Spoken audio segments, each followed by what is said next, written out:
Yetiafo nyina ajo ema yetiafo nyina kwaba aha eye pen to radio wo ha eni achiripo baako ena nwumre ensem ahodo ababeto semfo panyina apro so ne waso ne so kroje wadi agun krata so anuanu mienu ya tra se ye babebe eriama wo se pen to radio 100.1 enwumre nunum ne fa kase bo hane so se kase bo yi ye dam live wa abefo ntenten fidie no so eye YouTube enu ti uko YouTube na wo bo to radio 100.1 Edoba be PM e wo fidiem hanum say live na kai say wo hwe no wo like no na wo subscribe e de aka ho na Dante Information Center e ye fe yase Pentecost Junction na nwumre na dama no wo fa kasebo ya tropetie amo manfo wo fe yase ene ne mpatamu wo mo so wo manya biatie na enwumre yi ensam a ye de ba be so mo no ene edoso yie pa na de ba be di mu akotene ebi ene say Ghana Mampanyini His Excellency John Dramani Mahama ena wodia tudwa say eye reparatory justice awono wasori awo kono say Africa fo na wo mo ka ho bi ene edu omanfo konfraye mu no eno entimi ensesa saade no So tosa hudu a KMA nansenya mu wamujiri ni nyina eguye no ensem foforo efimu eba enyina ne se wo so asanso e the stores foforo kase mu yebekomu na afe wanyemu enchiremu na Deputy Majority Leader wono aso enesaye emrashebejani emo manfo a ewo Cape Coast South Honorable George Kweku Ricket Hagan na wodi atodwa se wo hwe aban yi ba ye ne nhyehyɛ ya wodi agu kwan mu no etimi abo aye pa ma sese Ghana yisikasem etimi agyina ne naso Political analyst bin so akasa akyerɛ sɛ mfihia enan ya mampanyini ahodo tena so no eno aye esense mpanyufo epre sɛ yemfa enko duru bɛsɛ enumu na ena nwumre ensem wei eni afoforo pi na ena wo ba bete ewo ya nwumre nonum ne fa kasebo mu yemfa aseda ema oheneyre spices ene oheneyre non-dairy powdered milk enwumre nwuma ko we adama no mo so yesene aboyechidom oheneyre spices se wukodwa so na wo pe spices papa e dia benu anu awunuane se wo de nu anuane no ewo fia ma abusua na di anasa wo no aton no ye kanfo oheneyre spices ene dia ma nwumre wo henry spicy flavors no wo no nko a wo makonkron wo chicken or wo beef or wo shrimp jollof rice ginger and garlic enya no nko stew goat noodles and afin so fried rice na ye kan for henry spices eriama wo no na henry non-dairy powdered milk no na nwumre ye de no so ka ho esan nuane unu ahodura ahye moment ye mofra ni dia eyade se ebie wo madwene mu yie pa enya mofra nko na edi empanyini so edi eboa wo mo na se wo pe ohenere spices and ohenere non-dairy powdered milk ne duduo matu a ene wo betimi afre ahomabofo yi 0207 805398 and as 0244 525908 ohenere spices ana o say eye dey enwumre wakenkan for eye me Kwabena Owusu eduomi Afia Fosuhemaa Afia jebre na nsem ne mu nkyeremu no yemfamra mesomo Paint radio kase boy adwumaku a afa ho ka eye oheneyere spices ene oheneyere non-dairy powdered milk Afe wamande shia yenye brena yenhye ensem na se na ye fiti ensem na se a na ye hyase Africa na mampanyini akache na Ghana mampanyini His Excellency John Dramani Mahama ena wodi atodwa se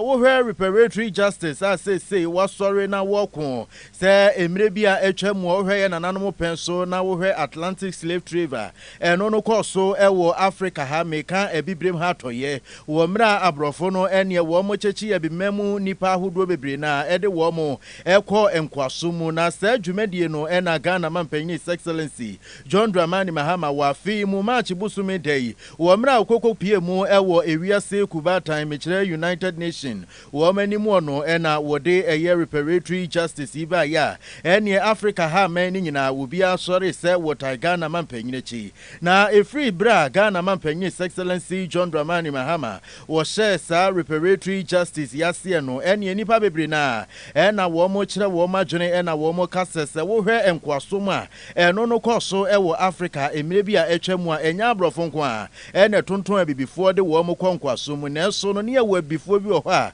wɔn nso sɛ dwumadie no wɔn de wɔn ho gye mu bi na ɛno ɛna Ghana mampanyin His Excellency John Dramani Mahama ɛde ato dwa sɛ ɛmfa ho ne sɛ Africafoɔ ɛde wɔn ho gye abibire mu anasɛ slave trader ɛno no kɔ so ɛwɔ abibire mu haman nim no sɛ ɛnyɛ Africafoɔ na emom no sɛ yɛhwɛ deɛ kɔ so ɛyɛ Atlantic slave trader ɛno no kɔ so na etia enipa ɛno nti no ɛnya adeɛ sɛ Ghana mampanyin sɛ wɔbɛsosɔ saa adeɛ no so na wɔmra Ghana mampanyin His Excellency John Dramani Mahama wɔkasa no ɛna na wɔde ɛto dwa sɛ wohwɛ Holocaust wɔmra Jewsfoɔ na Nazifoɔ ahodoɔ wɔn kunkum wɔn na wɔn a wɔn kum Jewsfoɔ kɛse paa no na ebi mo nso wɔ hɔ a na wɔn yɛ Jewsfoɔ nanso ɛnɛ no sɛ yɛhwɛ Nazi prosecution na da bi ada yɛkasa etietia enipa fa ahodie sanso ɛna Atlantic slave trader ɛno no kɔso no ɛno nso etietia enipa fa ahodie na Ghana mampanyin ɛde sansɛm wɔ nyinaa to dwa wɔmra na wɔkasa afa reparation ho ɛwɔ University of West Indies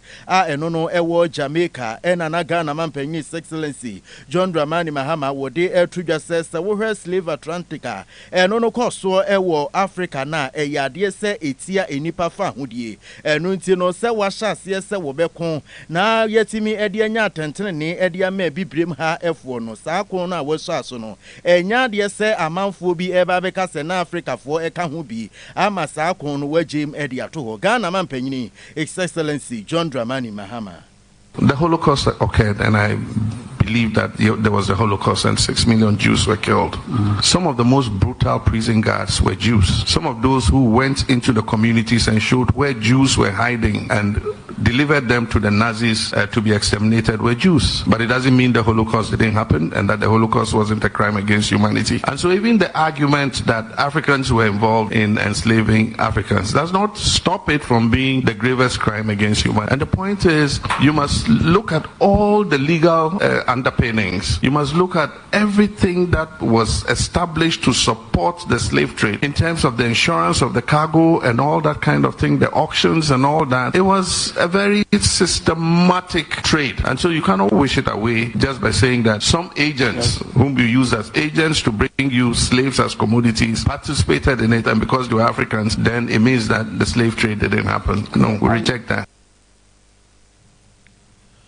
This year, any ayati Ghana mampanyin His Excellency John Dramani Mahama.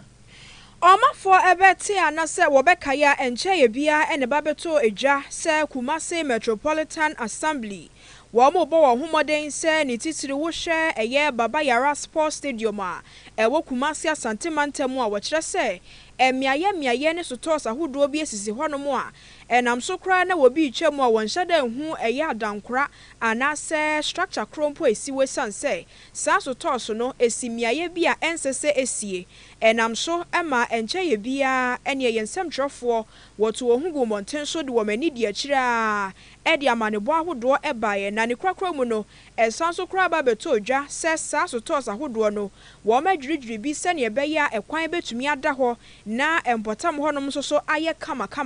na sansem wei omafo pinu akasa de afa ho ebinom kire se woni KMA eye adwene ebinom so kire a wo mo hu ne se wo mo anya ne yie kura na wenyina mu no ensem foforo APF mu aba enei ene se KMA mpanyufo kire a sisi ade wo mo sanso ebiemu se stores ahodo we ye foforo kura ena wo mo esie na weinam so amomafo pinu ekasa kire se na stores no samu besi ana samu be ma ho kwan de a na ye de na mudwirigwiri ye no botaye kire pa ene sei ne sa enti panyi kasamafo ya woda KMA ano Mame Henrietta Afia Aboaje enodi nchiremu aba ya wo sisupi akire se sa structures a wo mudi abai ni nyina ka ekwan ahodo a KMA epese wo fa so na eba no sa eye Baba Yara Sports Stadium anim honom a wo mo edi dwa na se wo mo etonton niama wo honom no ekokoba se obi pese wo ton ade anase odi dwampo a adankra anase fa kwa nipa kwa no betena no wo mo besiesie ne kama edi ama no na emomu enkwankwaye sene na emre bia etwam na etie ya achese store we si ha we nso si ha na ehonum nyina aye bebre na wasanso edi biom atomu kire se sa stores a ye ka ho asem yi we enya stores a wo mo edi won sika akwakoya na se wo mo ankasa na wo mo de stores na ba epekwan bi so agigi sika every addition nsem na emomu we private company bi na wo no so etumi edi sa stores yaba na KMA so ayemu hwehwemu na wo ye sa hwehwemu no wo hu sampa senior store yi senior tie ene senior sifa akora no we de edidi gya ebeboa ye pa enu nti na wo mo ade atum wo kyerɛ sɛ store ye ka ho asemi wo mo sese a ene wo pe bi ato abe se 60,000 Ghana cedis enu ye ba ku bia ye kwonkwotie nsɛm a maame Afia aboagye ya wo ye kasamafo ema KMA ne nsɛm a wode to gya emra nsɛmtwerɛfo ebopin no. They also came to see the chief executive and asked that they should be regulated or they should be helped so that if there are any modalities by which they can go by so that they can still be there and ply their trade. And so they were given that opportunity to look for a better container or means by which they can trade inside to make the place not look disorganized and also beautiful, something that suits the city. So they, of their own, went to get a contractor. First of all, the chief executive cited a container or a structure around where the Calvary Methodist Church is around the sports stadium and said that was a beautiful one, so they should talk to the person so that they can get same design. They went to negotiate with the person and came back to tell us that the price was on the higher side. They again, there's one that is by Amankwetia where the school is, by the wall, and they also went to talk to the person and said the price was moderate compared to the first one. And so they were supposed to come together and do the prices. I was told that size you saw there is going for 60,000. Onipa wotin nken wonu na ye kasamafo ema Kumase Metropolitan Assembly Mame Henrietta Afia Aboagye. Na yemfri Kumase Metropolitan Assembly wo maso ye na yemfa yeni enchemu ewo omayi emra sebedwafie na deputy majority leader wono aso enesa yemra sebedwani mu omanfo a ewo Cape Coast South abato mpesua so woni monyamfo George Kwaku Rekit Hagan ena wode atudwa se wohwe abanyin hyehye ya hodo a wode agu akwan mu a etimi aboa ma sese Ghana ye economy no etimi agyane naso ye pa na ni monyamfo Rekit Hagan wode sansem wanyina todwa wo mra na wo kasa ewo mra sebedwam na wode atodwa se efiti mra Ghana fo eto aba edema Ghana mampanyi His Excellency John Dramani Mahama na His Excellency John Dramani Mahama wo befa wo meya gwanwa etna so na wo paw eye sikasem soafo Dr. Kaisel Atoba Forcing no ene nkrofo emienu wo matimi eden hyehye ya hodo na na wo mudi agu akwan mu asesei aboa ama ba bepie mu ewo man Ghana mu a yensi kasem atimi agyane naso enye yensi kasem nko na atimi agyane naso na nso sesei no Ghana ya akono ama investors ahodo bebre na na wo mde wo mani kire mu wo mayi mu se ne be ya wo mba be ya adwuma ewo man Ghana na wenimonyamfo Rekit Hagan wo ne nkrakra mu no na wode atudwa sese wo hwese ne sesei empunto atimi abo man ni mu a ne nyina eye Ghana mampanyi His Excellency John Dramani Mahama na ni suade huna hodo na afenso ne nhyehyɛ ye pa wode agu akwan mu eno na atimi aboa ama sesei Ghana ye economy no se ye ka economy ba ko a ewo abibrem ha atimi agina tanwa ye ka eno so ye betimi aka ho bi. Government has continued to pursue policies aimed at restoring macroeconomic stability, strengthening fiscal discipline, and rebuilding confidence in the Ghanaian economy. We are witnessing encouraging signs that the difficult but necessary reforms undertaken over the past month are beginning to yield positive outcomes. These gains have not come by accident. They are the product of discipline, sacrifice, and the collective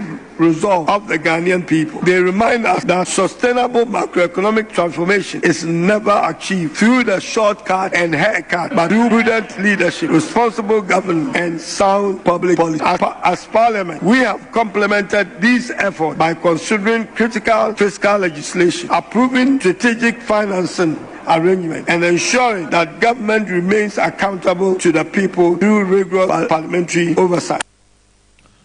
This year, a deputy majority leader. One also NSI Mrasebejani mo manfo a ewo Cape Coast South. Abato empesua so onimunyamfo George Kwaku Rekit Hagan. Political analyst Owura Samuel Boateng ena wakasa ekyese eba no sa 4-year presidential term eno ababeye nkomo a empanyufo gu so a ebo efa ho ye achesensem pinu a pia free mu aba ebinomo eka anasa wo kire se wo mo ba batwi mu e de akobe se emfihia enum mu no wo panyin so e de nano atomu bi e na wo kasa kire se nke hu behia se fa ko a eda se emfihia enan no a nke yema ne nso ho a ne botaye a wo de ka ene se eba no amamu ho nsensem a so bi ba be ye mampanyini a etse se ne nipa kro no pese wasi dan na esanse adanse wo hoi enye se ofiti ya sa aba wani so se dan no pese misi ni se ntia ne o ma ho so a na wusi na emomu wo be kompanyufo a wo muti abew ewo adanse hu na afei wo ma kirekirew sansase a wo kwakofei ebi edan dodo sei edan no edan adankra no dodo sei na wo betumi anya ene mpo dan no ebi yesi ni sei se abamsoro na se de ye flat a enu na bekoso no sansem ni nyina wo mo be kirekirew na afei wo boaboa ho ansa na sa adanse ekro no pese wusi a watumi etuso na mo sanso na mamuo ene mpo eba no mpanyindie nso asa na tie enu nti nyese obi ma ne ho so a se mfihia ne doso enu nti esanse wo hu ne se mfihia ne doso nti we die ma memfa me try nsuo no na menhwɛ sɛ ne ebekɔ esanse anya hwekura no mfihia no edoso enti ene metena mu a be se mfihia ba ko mienu miensa ento ankonkosi enum no se menhu so mpo a mesanso ababiom na kyese I shall return na asanso aba be se mfihia edumunie wo kyerɛ sɛ eno saa no emmoa esanse bebiemu ama wono mu asabesebe wo mo be so ofasa akwanyin so na wonya wo hotam no ebetumi aye avenue amasafo no na kyese wo mo de sikape emom asi wo mani so na ekokoba nso se ebia na nipa kra ya to ne so aba no ebia sabesebe nipa kra no so won hyeda enni trimupo bi se wo de ba beboa oman ni mpuntuo na se nipa kra no eba no sekita se share dream die kankan ne proye ene kwan a eniama hodo a ebo man na sa nipa kra no ewo ni timu a na kyese omanfo a wo ba bedi won so no emfihia enum nie ena wo mo ba bekọ enkwaso mu enti wo besere sa mfihia enan no a yemani si ho a na sa omanfo no a ehwe na nipa kro no mfihia nan no wo bo ne homoden na wo betumi ato ne so aba biom dia na wato esense wo mo betwi mu a se mfihia enum esanse ekwakoba se yetoma obi a ento saa no a na kyese no so de ohaw ne adwendwene ene eba beto temamufo so mampani tem na yedi konfie no no fa so bi no e wo so se e de se de mampani a yato obayi no nebre e konfie no amamu ayese edansi obesi dan a wotana se e wodan mo plane ansa na wo ba bonten akota ne akota asase ne ade enti political party anase mampani a onye serious no he no wa me haga na fo e be se ade nti na yama onfie nan na ususu se enfie nan ni so enti yamfa konfie no sabi e kofa busu ni bi betra ye so a na se mfie num anza na o da bi mfie num na chi no na science se obesa ko mfie num bi na se mfie du le mampani ne no white paper ne nya gele se ye transi ni mu dia ko mfie num pa de mesre mfie na ye to di ni pan ba o matoto pa so sa na fo ye ntamu se mfie na edura ye pa ye beto no so ye pa ye to no so yenti a mepese ye maintain mfie na ye se omo cho ye constitution no mo ye difo oba mfie na udwumadi so ye dia kwenya foforo hom mfie na ndi se ye pese hu se mampani bia ya ade a mfie mo twedi eye e de ba se ni pa no ndi se ye the first term no ko mfie num die e no mo ya adwena enye yi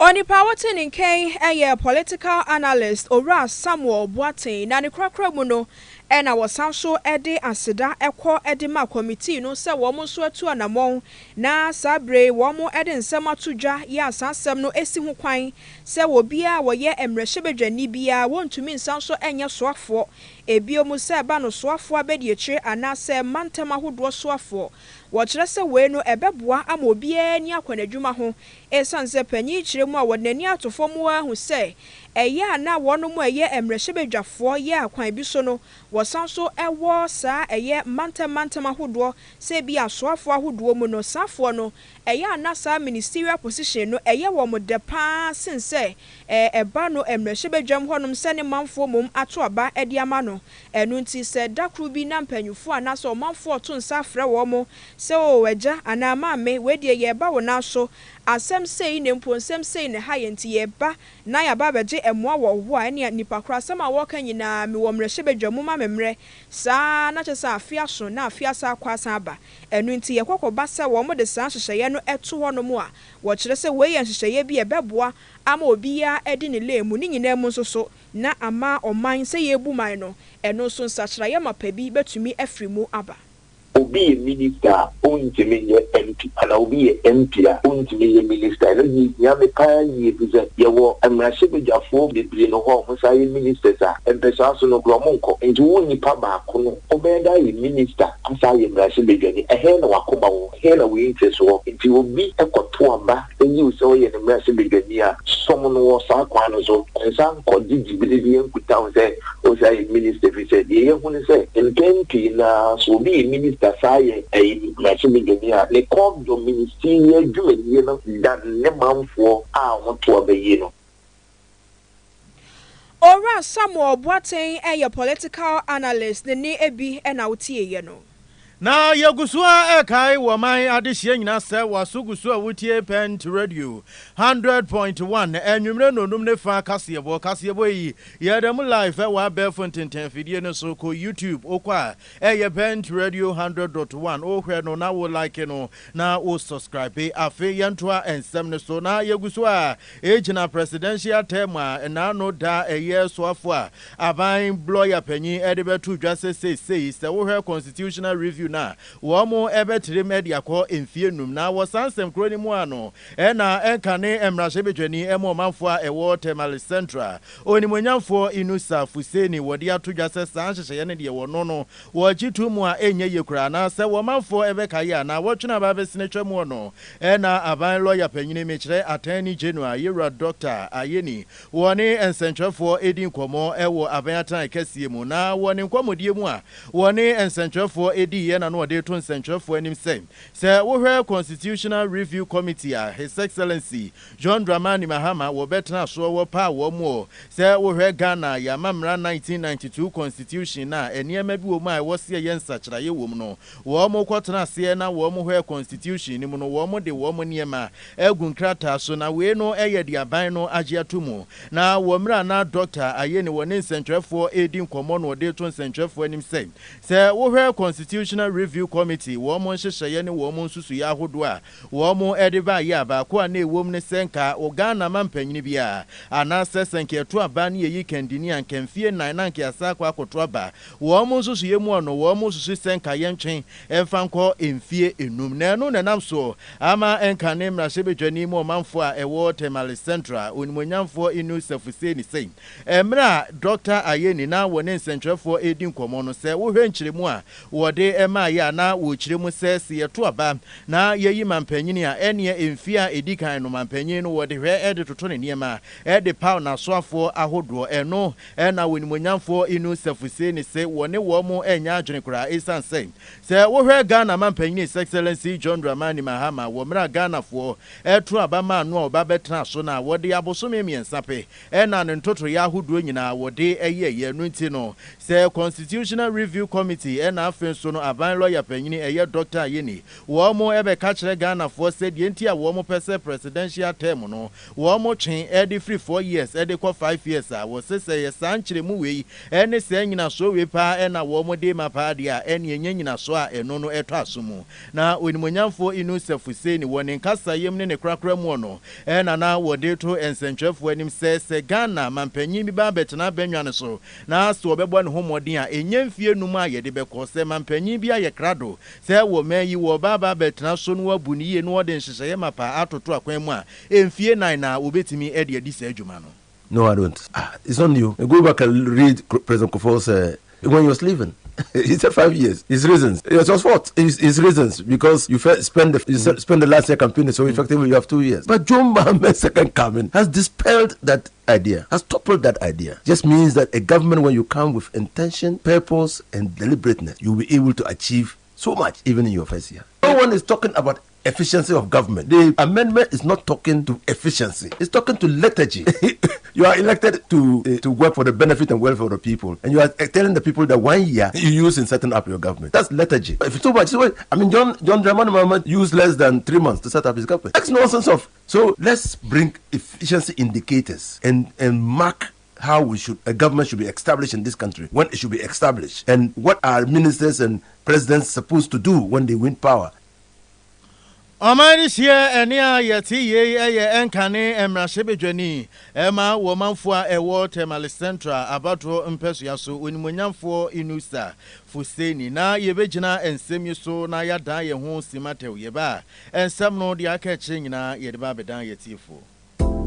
Midofo a minu ho agro na say die waduane ne da no ayesronko anio mira ohinere spices abefi aduane de ayesronko ohinere chicken seasoning se wo toto wo che ana wo ye akokọ nam ho bribia fakakra som froye no ohinere stew seasoning no be manageta jollof no ohinere jollof seasoning ma no hwam ni odew mu odew fried rice no kra die ohinere fried rice seasoning e ma me fredwa frede aponchin kakra no me de ohinere go seasoning na ye asam na ne se mira ohinere seasoning powder ya woni beef shrimp noodles any de keke ka ho anunsu ede aduane ne hwam ne de no ubedi adibio enti obapa ohinere spices abama yen aduane no aye de efrise ne die ne nso aye de ohinere spices edeye e wo dwa hodro mu eto phone for 020-780-5398 and 0244-525908 FDA agi edwadien kratoi atom. Yada se yasanso ema munyina akwa babiom yade kasia no ekwo agopramaso ensemo na we aye Ghana Black Satellite aye under 20 national team no Womo F3 2026 wafu BU20 championship ni mu emra womo ni Togo eboye ewo final group B match ni mu na sansem way anase bo no ekwa wiye no ena womo coach eye Owura Maxwell Kunadu wakasa ekire se womu se womo antumi ambo wo homoden an qualify an core stage anaso fafofra edi womo anim de na so players no womo ebo wo homoden esanse wohwemu a womatumi anya ensuahunu bi anase womasua niama pinu a de free sa bobo a womo ye ni mu enu nti ene na womantumi ampema nko manim de nanso so enefua ene mpomfihia hodo eda wo sanso te se KMA eba no stores ahodo a na ewo baba yara sports stadium anim ho a nanse mu ho a womo dwiri ye no enei womo de foforo anso aba besi ho ama PRO edi mu nchiremu aba Enyumire yen samwe eni afufro pi na ena wote ye ewo yen kase ebomu yemfa aseda no ema ohinere spices ena afenso no ohinere non-dairy powdered milk womo ena womo boy ye chidom so yasenia yetimi ede kase eboyi ebremo na ohinere spice ni seasoning powder no eye makoma konkono enu ntu kodwa so a spices ben ena wo pe ede anu awaduane eye ohinere spices ena ye kamfo ede ama wo chicken wo beef afi wo shrimp or jollof rice, ginger and garlic, and yanunkwa or stew, goat, noodles, and a fried rice. Now, ye come for ohinere spices, Ediama wono. Now, ohinere non-dairy powdered milk, and also bue, drama, so no. Say, open non-dairy, papa, Edia gunia, niahudrum, ame unia, and a day. Now, akoye dia, any nay or ohinere non-dairy powdered milk, and I may come for Ediama. Say, open dudu matua, over to me, afre ahomabofui. 0207805398 and answer 0244525908 on Henry Spices and or say a year day and you may yere kasie boni mo aseda ebema sem for penyi nana ama boama sanso ena keche kwabena bedudua wo mienu adama wo mo boy yechidom ewo newsroom Tony Gate enso ede kwa be fontenten fidie no so ema wo manfo ehu yen yen ewo ho a enwumre ye beda na se Damte Information Center for Yase Pentecost Junction wo madama ena enwumre wo mo fa kasebo topete ye emo manfo wo fa Yase ene ne mpatam wo mo so wo munya bi etie ye wakenkanfo enwumre eyeme Kwabena Owusu eduomi enafe Afia Fosuhemaa Yada mu nyina sia ma mu nyina mo enitia yadehye Midofo a minni hu agro. Nansai die waduane ne da no aye sronko. Anyo mura. Ohinere spices abefi. Aduane de aye sronko. Ohinere chicken seasoning. Se wo toto, wo che, ana wo ye akokɔ nam ho bribia. Fakakra som. Froye no. Ohinere stew seasoning no bema na jeta. Jollof no. Ohinere jollof seasoning no manu sham ni odew mu odew. Fried rice no kra die. Ohinere fried rice seasoning e ma me fredwa frede aponchin kakra no me de ohinere go seasoning na ye asam na ne se mira ohinere seasoning powder ya woni beef shrimp noodles any de keke ka ho anunsu ede aduane ne hwam ne ne de no ubedie dibio enti obapa ohinere spices aba ma yen aduane no aye dedede efrise ne die ne nso aye dedede ohinere spices edeye e wodwa hodro mu etufon for 020-780-5398 and 0244-525908 FDA Aji Ejodien Kratui Atum.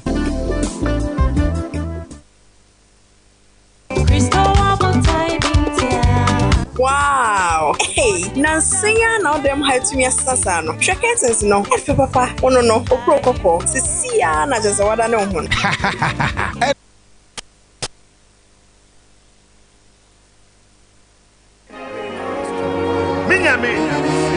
Why? See me. So some program. See me why? Mami ebra. Obi be to me azebiano. Oh. Some program. Show fine. Mami ebra. Obi to me azemusu. Amawa.